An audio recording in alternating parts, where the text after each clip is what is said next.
ಮಾಜಿ ಶಾಸಕ ಎಂ.ಎಸ್. ಸೋಮಲಿಂಗಪ್ಪ ಹಾಗೂ ಕುಟುಂಬದ ವಿರುದ್ಧ ಜಮೀನು ವಿಚಾರದಲ್ಲಿ ಆರೋಪ ಧರಣಿ. ಸಿರುಗುಪ್ಪ ಜಮೀನು ವಿಚಾರಕ್ಕೆ ಸಂಬಂಧಿಸಿದಂತೆ ಮಾಜಿ ಬಿಜೆಪಿ ಶಾಸಕ ಎಂ.ಎಸ್. ಸೋಮಲಿಂಗಪ್ಪ ಹಾಗೂ ಅವರ ಕುಟುಂಬದ ವಿರುದ್ಧ ಆರೋಪಗಳನ್ನು ಮಾಡಿರುವ ಪ್ರತಿಭಟನಾಕಾರರು ಅಕ್ರಮವಾಗಿ ಜಮೀನು ಹೊಂದಿರುವ ಆರೋಪಗಳ ಕುರಿತು ಸೂಕ್ತ ತನಿಖೆ ನಡೆಸುವಂತೆ ಆಗ್ರಹಿಸಿ ಧರಣಿ ನಡೆಸಿದರು.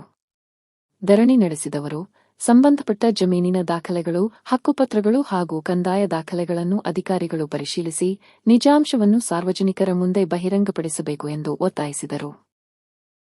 ಅಕ್ರಮವಾಗಿ ಜಮೀನು ಪಡೆದುಕೊಂಡಿದ್ದರೆ ಕಾನೂನುಬದ್ಧವಾಗಿ ಕ್ರಮ ಕೈಗೊಳ್ಳಬೇಕು. ಯಾವುದೇ ತಪ್ಪು ನಡೆದಿಲ್ಲದಿದ್ದರೆ ದಾಖಲೆಗಳ ಮೂಲಕ ಸ್ಪಷ್ಟಪಡಿಸಬೇಕು ಎಂದು ಪ್ರತಿಭಟನಾಕಾರರು ಆಗ್ರಹಿಸಿದರು. ಈ ಕುರಿತು ಕಂದಾಯ ಇಲಾಖೆ ಅಧಿಕಾರಿಗಳು ಸ್ಥಳೀಯ ದಾಖಲೆಗಳನ್ನು ಪರಿಶೀಲಿಸಿ ಕಾನೂನು ಪ್ರಕಾರ ಕ್ರಮ ಕೈಗೊಳ್ಳಬೇಕು ಎಂಬುದು ಧರಣಿಕಾರರ ಪ್ರಮುಖ ಬೇಡಿಕೆಯಾಗಿದೆ. ಧರಣಿಕಾರರ ಪ್ರಮುಖ ಬೇಡಿಕೆಗಳು: ಜಮೀನು ದಾಖಲೆಗಳ ಸಂಪೂರ್ಣ ಪರಿಶೀಲನೆ ಮಾಡಬೇಕು. ಕಂದಾಯ ದಾಖಲೆಗಳು ಹಾಗೂ ಹಕ್ಕುಪತ್ರಗಳನ್ನು ತನಿಖೆ ಮಾಡಬೇಕು.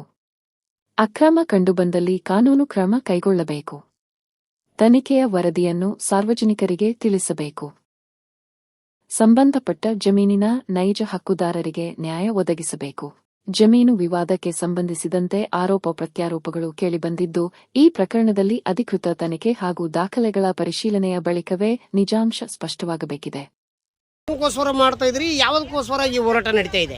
ನಮ್ಮ ಭೂಮಿಯಲ್ಲಿ ಅಕ್ರಮ ಪ್ರವೇಶ ಮಾಡಿದ್ದಾರೆ. 4ನೇ ತಾರೀಕು ಸೋಮಲಿಂಗಪ್ಪ ಮತ್ತು ಅವರ ಮಕ್ಕಳು. ಎಷ್ಟು ಎಕರೆ ಅಕ್ರಮ ಮಾಡಿದ್ದಾರೆ?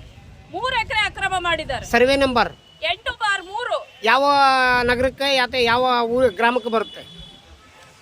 ಕೆಂಚನಗುಡ್ಡ ಕ್ರಾಸ್, ಹಳೆಕೋಟೆ ಹೋಬಳಿ. ಹಳೆಕೋಟೆ ಹೋಬಳಿ ಬರ್ತಾ ಇದೆ. ಎಷ್ಟು ವರ್ಷಗಳಿಂದ ಈ ಭೂಮಿ ಅಕ್ರಮವಾಗಿದೆ ಅಂತ ನಿಮ್ಗೆ ಅನಿಸ್ತಾ ಇದೆ? ಎಷ್ಟು ವರ್ಷದಿಂದ ಅಲ್ಲ, ನಾವು ಯಾವಾಗ್ಲೂ ನಮ್ಮ ಭೂಮಿಗೆ ಹೋದ್ರೆ ಅವನು ಅಡ್ಡ ಪ್ರವೇಶ ಮಾಡಿ ಅಕ್ರಮ ಮಾಡಿ ನಮ್ಮನ್ನ ಓಡಿಸ್ತಿದ್ದಾನೆ. ಅದಕ್ಕೋಸ್ಕರನೇ ಈ ಹೋರಾಟ ನಡೀತಾ ಇದೆ. ಈ ಹೋರಾಟ ಅಂದ್ರೆ ಇಲ್ಲಿ ಬಂದಿರತಕ್ಕಂತ ಮಹಿಳೆಯರಿಗೆ ಎಲ್ಲರಿಗೂ ಆ ಭೂಮಿಯಲ್ಲಿ ಏನಾದರೂ ಅನ್ಯಾಯ ಆಗಿದೆಯಾ ಅಥವಾ ಒಂದು ಕುಟುಂಬಕ್ಕೆ ಅನ್ಯಾಯ ಆಗಿದೆಯಾ? ನನ್ನ ಕುಟುಂಬಕ್ಕೆ ನನ್ನ ಮಹಿಳೆಯರು ಸಹಾಯಕ್ಕೆ ಬಂದಿದ್ದಾರೆ.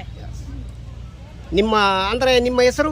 ನನ್ನ ಹೆಸರು ಎನ್ ಮಂಜುಳಾ, ವಕೀಲರು ಮತ್ತು vice president of KSFL, Karnataka state federation lawyers association. Thank you.